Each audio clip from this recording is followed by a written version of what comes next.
They have now, through experiments, they believe that time travel is possible, but it's not the way you think it is. So I want you to think of it this way. Imagine that you're a father and you're sitting alone in your house, and the clock on the wall is ticking forward as it always does. But tomorrow, something terrible is going to happen to your daughter. She's about to walk into real danger, bad choice, risky path, something like that. And your heart aches because you wish you could reach back to yesterday and just say, don't go that way. Turn around, stay home. You want to tell her, hey, today is not good because you made this choice. Now, in the movies, you'd go through a glowing door, or you'd get into a DeLorean or whatever.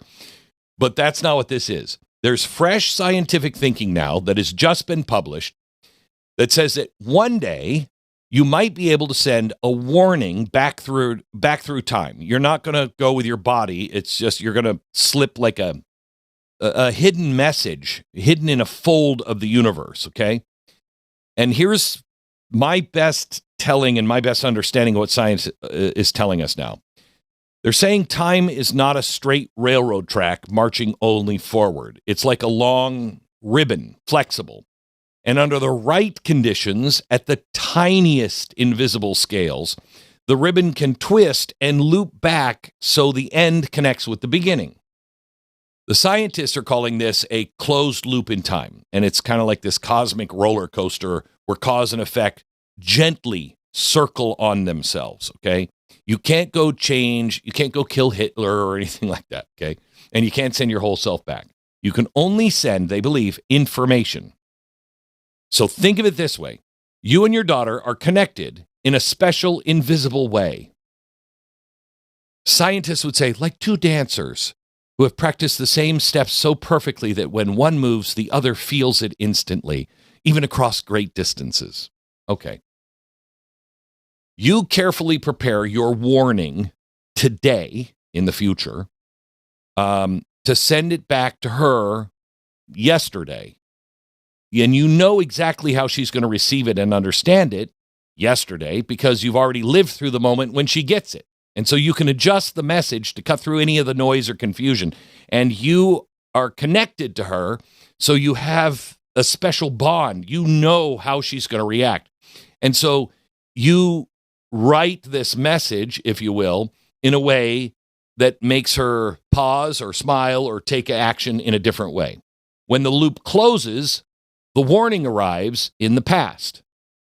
Okay, do you remember, if you saw the movie Interstellar, remember Dad is on the other side of the bookcase and he's doing something to her watch and she doesn't understand it for a long time, and then suddenly she's like, oh my gosh, that's kind of what this is talking about. So yesterday, your daughter hesitates at that crossroads and she chooses differently and she stays safe. And because she's safe, the future where you sit in your study and send the warning still happens exactly as the way it did. And so the story is consistent, no broken timelines, no disappearing parents, nobody just like, hey, what happened to the other half of my body? I'm disappearing in this picture. Okay. The universe only allows loops that make sense, they think, in one single neat tale. It's not a fantasy. Researchers were inspired by earlier experiments with light and quantum rules and all these things that I don't understand. And they believe now that time travel or time travel for information can flow backward without tearing reality apart. This is a fascinating story from Modernity News. And it shows at the deepest level of physics, the blending of Einstein's idea about gravity bending time with the strange rules that govern the tiniest bits of our world. That's my best interpretation of what the science, and I know anybody who really actually knows science is like, good God, this guy should be stopped. But let me leave science of what was reported and now give it to you in a different way, a slightly different way, one we already know. Picture the dad again. It's you. You're sitting in your study. You've lived through tomorrow's near disaster with your daughter. You use that hidden ribbon of time, the closed loop scientists describe. You encode the warning, and it's not a loud shout. It's not a post-it note, okay? It's a whisper of information that slips backward through the twist of space-time. Your daughter, back in yesterday, doesn't hear a voice. She doesn't see a vision. She just feels something. It's a sudden hesitation, a quiet, don't go there, in her chest, a hunch, the spirit, a prompting, a God wink. Okay? That's what they're saying can be sent back through time, a God wink, something that she will connect with, an intuition, a gut feeling. And she acts on it, she stays safe, and the loop closes perfectly, and the future still holds the loving dad who sent the message, and everything is fine. In that framing of the same science, those everyday moments we're already experiencing them.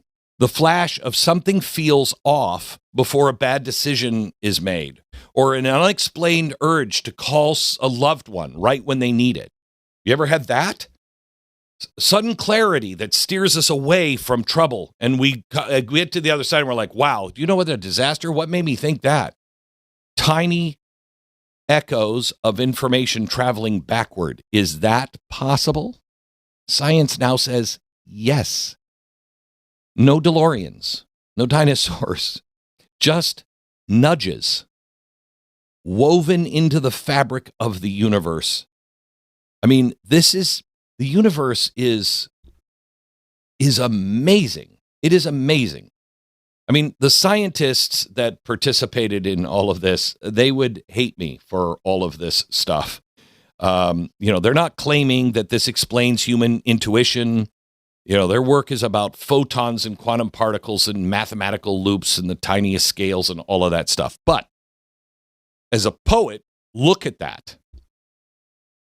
If information can slip backward in principle, cleaner and clearer because the sender already remembers how it lands, then why couldn't our minds, in their deepest hidden layers, sometimes catch those whispers?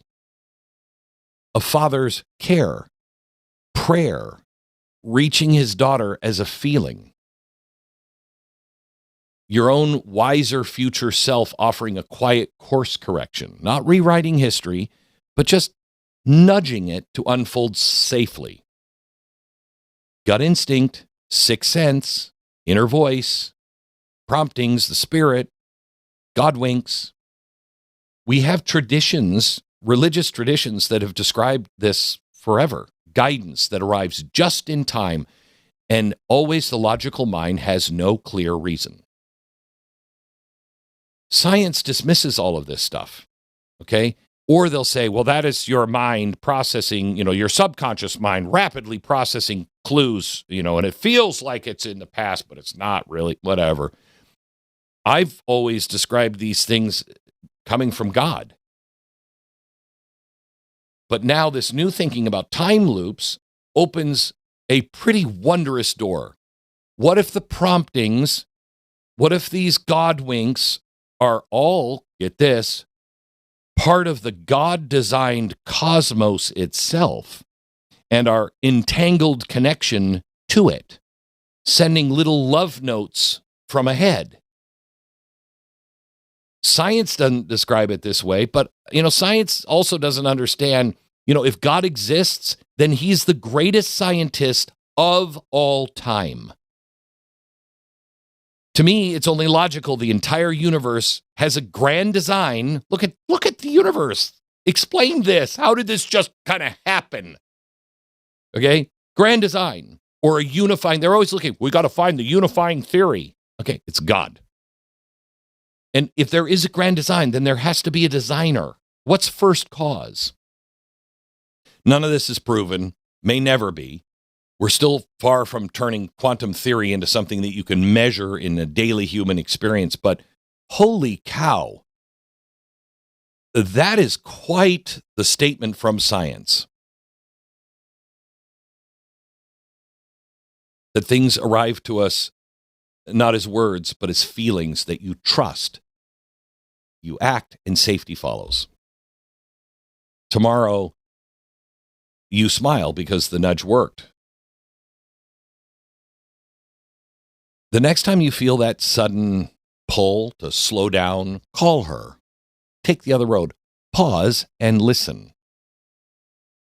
I mean, I think it's God, but science may now be on the verge of explaining how God works. Universe's quiet time travel, your future self, or the caring connections around you, your family whispering across the fold, so today turns out a little better than it otherwise would have. That is the gentle magic this research invites us to imagine, I think. No flashy machines, just a kinder cosmos where warnings travel as feelings, loops protect us, and the whole grand tale stays beautifully intact. I'm only telling you this today because I know God exists already. I just think we are on the verge of science doing one of two things. And it's going to do the same. It's going to do the same thing. Actually, it's going to do one thing, and then then we're going to choose. It either is going to we're going to look at science. We're going to go, see, that proves there is no God, or we're going to go, look at how God has designed this. Okay, look at this. I have no idea how the universe works. Nobody really has any idea. This little experiment that I'm asking you to go on here won't cost me anything. You know, and that my little experiment is I'm going to pray harder than ever. But I know this is not what science is saying because there's no photons involved. But, you know, thinking good thoughts and thinking about decisions that maybe loved ones have made yesterday, I'm going to pray a little harder for them, not only in the future, but also literally yesterday as well. We're at the beginning of this understanding, but take a few minutes today. We're going to get into how we're all going to die soon, but take just a second today as we start our day to admire how great God is and what an amazing creation that we are allowed to watch unfold in front of us. And ponder this. How many promptings have you felt lately that just with this understanding, you might go, did